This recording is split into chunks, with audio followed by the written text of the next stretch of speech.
Now, my kids have policies since they're born. I only have to put in about $20,000 per year for each child for them to have millions of dollars when they're 19, just because they're getting access to compounding from when they're like born. Whereas most people don't start investing till 30s, 40s, 50s, and their window for compounding is really short, right? Because they didn't start early enough. So when we do this for our children, when they're young, they're like set up for massive success.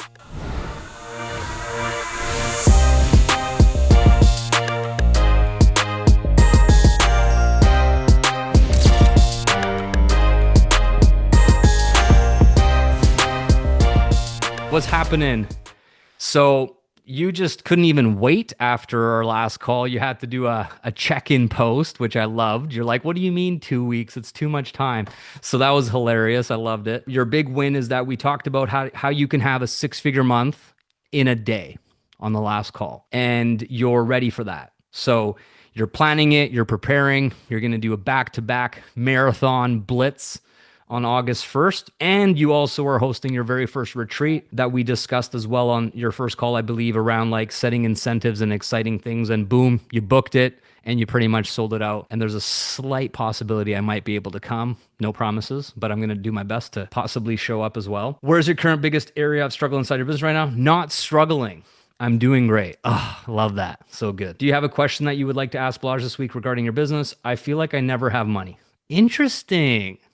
Just kidding. I already know how this feels. I make great money here, but I continually reinvest it, whether that's into ads, being super generous with my team, prizes as incentives for leads, hiring mentors, etc. I am continually putting more money into my business to make me more money, and it works. I have a lot to show for my money from here too, in terms of trips, toys, the lifestyle, retiring my husband, about to buy our dream property, and everything I listed above. And of course, sales from the money I've invested into my business. But I just feel like I never have money in the bank. Is that normal? When do I get to the point of having everything above and not having to invest as much and just having a fat bank account? Beautiful question. So there's a few things here we need to unpack. Number one is your relationship with money and your comfort level of holding money. So the chances are that holding a large number in your bank account or looking at it in your online banking makes you uncomfortable, makes you feel like the money's in the wrong place, like you have to get rid of it. Is that right? I don't feel like I have to get rid of it. I just feel like, oh, I have all this money. What can I spend it on? Like, what can I invest in? What can I buy? Like it's there and it's just meant to be spent. Well, that's basically getting rid of it. I'm saying the same thing as you, but I understand what you're saying. You're not literally like burning it or, throwing it out the window of a truck or anything, but you feel this sense of uncomfortableness of like, I need to do something with it, right? Yeah. Yeah. So that is connected to your financial thermostat. Okay.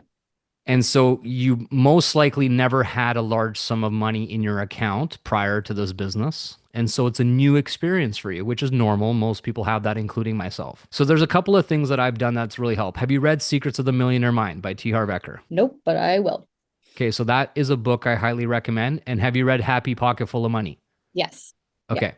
So Happy Pocket Full of Money is a great book prior to Secrets of the Millionaire Mind, but Okay. the Secrets of the Millionaire Mind really talks about this concept of financial thermostat. And it's essentially like, in a nutshell, a summary of that is that if you set the temperature in your house to 22 degrees Celsius and you have it on auto, that means that if the temperature drops to 19, the heat will kick on. And if it goes to 25, the AC will turn on. And it's always balancing it back to 22 because that's where you set it. That's where you're comfortable. So like right now, what number in your bank account on the low end would make you feel like you got to kick the heat on and make money?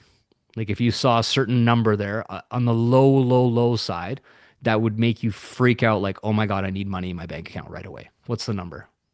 Like $3,000 to $4,000 would be like, there better be some checks showing up today.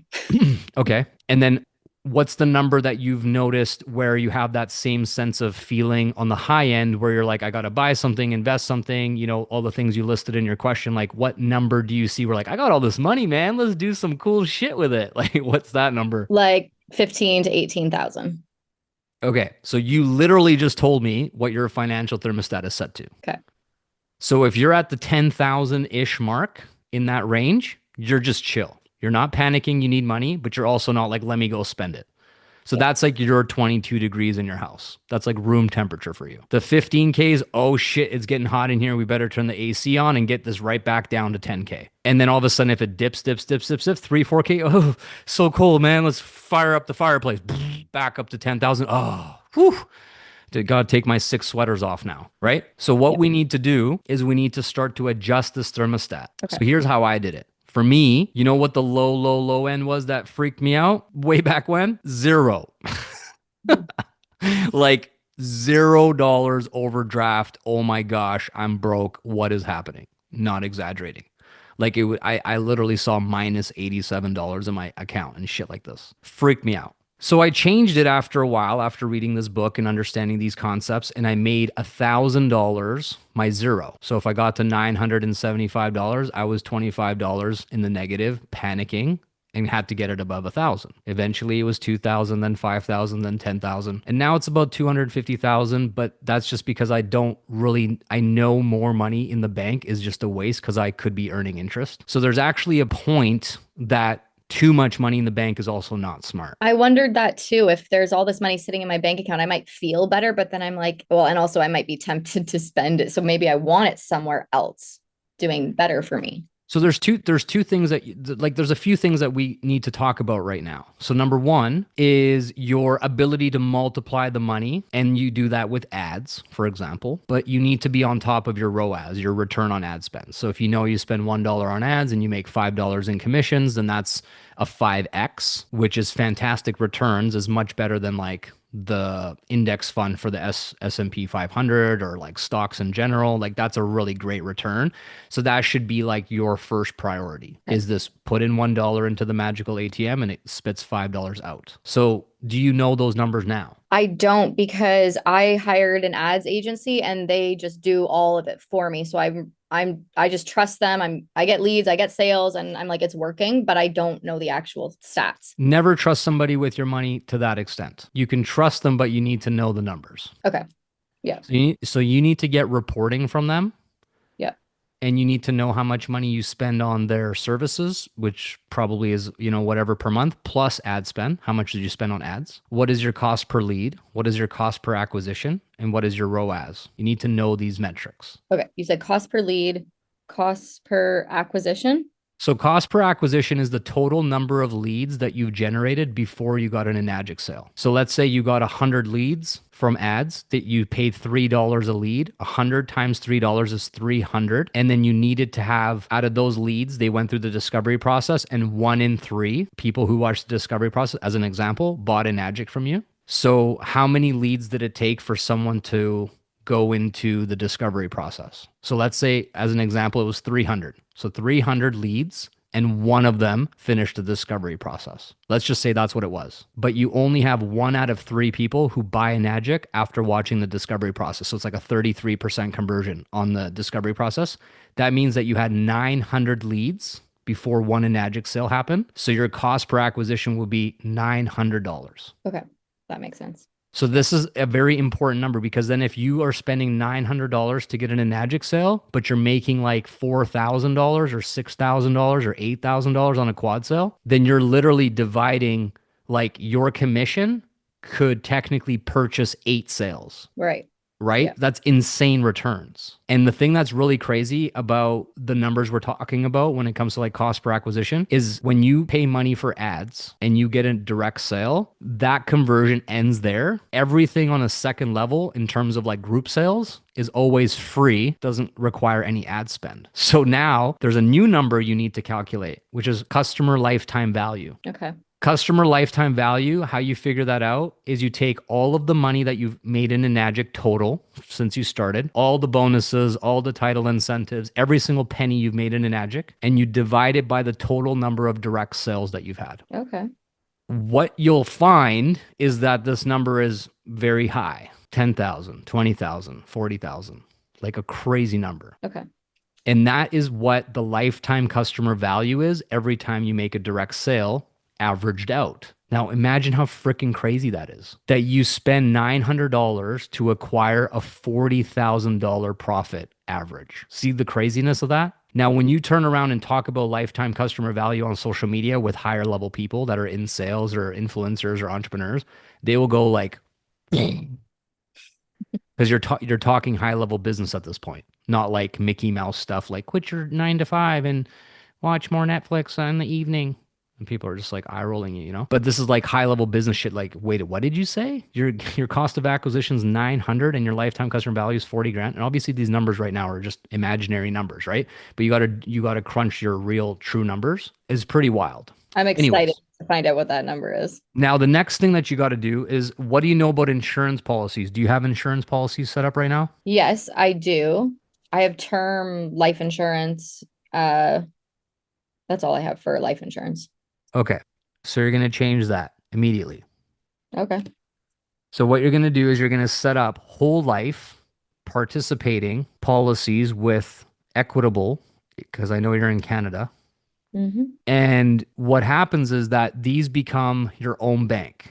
So when you pay your taxes right now, at the end of the year, you'll never see that money ever again. When you use these policies correctly, you overfund the policy. So let's say your premium is like 40 grand a year, which is very high, way higher than your term, but you get to put the $40,000 into the policy and then you get to borrow against the policy. So you basically, the money's still in the policy. You get the cash back. You pay the government with the borrowed money, and the money you put in your policy grows with interest uninterrupted and actually builds your wealth. These are now considered assets because what's really crazy about this is that nobody gets out alive. Yeah. So the insurance company has zero problem lending you your money because when you die, they'll just get it back. And they know for sure one day you'll die. So they don't even care. There's zero risk. So what ends up happening long term is let's say you take out a $2 million policy on your life and your annual premium is 30 to 40 grand that you pay either in a single payment or you divide it into monthly installments, but you can over contribute the policy by like 60,000, 80,000 on top of the 40. That becomes like a savings account for you. So rather than it sitting in the bank, which is what we're talking about, like I feel like I have no money. When you have that feeling of I got to get rid of this money because I have too much sitting in my account, into the policy, you put it. Okay. The money grows in the policy, compounding every single day it's earning interest. And then one day when you want to buy a house or a car or go on a trip or pay your taxes or something that's a larger expense, you contact the insurance company, you borrow the money from your policy that's just sitting there. The cash is just sitting there in the policy, but the amount that you invested continues to grow, compounding uninterrupted, even when you take a policy loan. This is some next level shit. After about 4 to 6 years, depending on how the policy is set up, you no longer have to pay the premium because the cash value in the policy has grown to be so big that the premium gets paid automatically from the dividends that it pays out. At Nice. this time, you now have an asset that is done. You make sure the beneficiary of this asset is a trust or a corporation, not your husband, not your children directly. And when you pass away, the money gets put into the trust or the corporation tax free, and your kids or your husband or whoever you want is on the trust and they receive this money, and that's called generational wealth. Millions upon millions of dollars gets handed to the next generation tax free. And so what Wow. I've been doing for like a really long time is I set up a handful of policies, I pay them off, I over contribute into the policies until they're no longer required for the premiums, and then I add more policies and then I start the process again. So I have layers of policies on top of each other that are now all growing cash free. So for example, when we're buying our brand new home, we're moving a few weeks from now, the entire down payment was policy loans. Wow. When we bought our Range Rover for my wife, it was $225,000 paid in full. It was a policy loan. Nice. This is making me wish I started this years ago. I know. That's what most people think when they find out about it, including me. So what's really exciting about this is that you can get a policy on yourself, you can get a policy on your husband, you can get a policy on your future children. I think you mentioned that you'd like to have kids one day or whatever, and if that's the case, you can do that. Now, my kids have policies since they're born. I only have to put in about $20,000 per year for each child for them to have millions of dollars when they're 19, just because they're getting access to compounding from when they're like born. Whereas most people don't start investing till 30s, 40s, 50s, and their window for compounding is really short, right? Because they didn't start early enough. So when we do this for our children when they're young, they're like set up for massive success. That's So amazing. then the next piece to this equation, first, your financial thermostat needs to be adjusted higher. So for you, it might be $20,000 is your zero. Okay.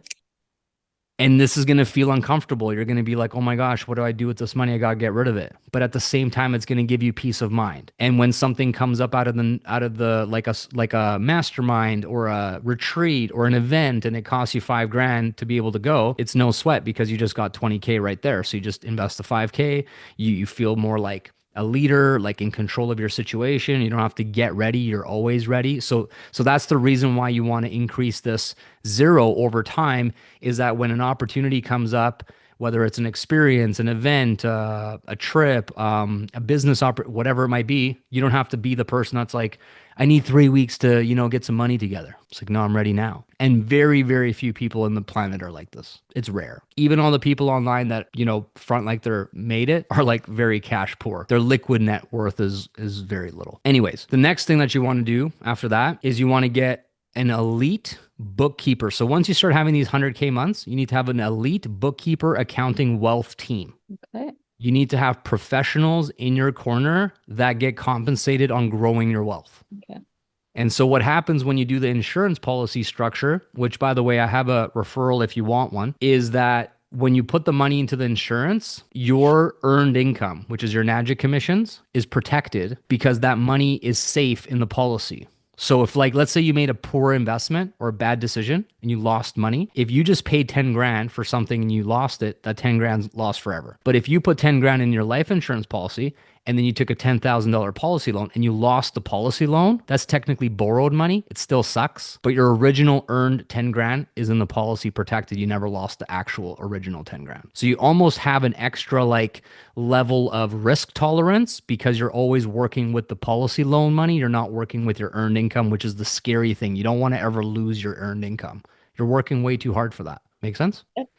And then what I've done with my policies is because of Enagic's monthly bonuses and quarterly bonuses, I get a big lump sum cash amount, often is I take those lump sums and I redirect them in percentages to these different assets. So it's like it hits my account and gets distributed, hits my account, gets distributed. Because I also don't want to feel like there's this big amount of money coming in and there's no purpose for it. Anytime you want to increase your monthly income or your annual income, you have to have purpose for this money. So if you want to make $1 million a year, why? What are you going to do with it? If you just think it's cool because everybody, talks about 7 figures a year and you just think it's some cool thing, you won't get it. But if you're like, I'm going to invest $500,000 a year into my cash flowing insurance policies, so then I can take policy loans and buy assets, and with the dividends from the assets, I'm going to fund orphanages or, give back or do charitable things and make the world a better place. There's purpose behind it. The money will start to flow to you. I know exactly what I need this large amount of money for. And I'm like, beautiful.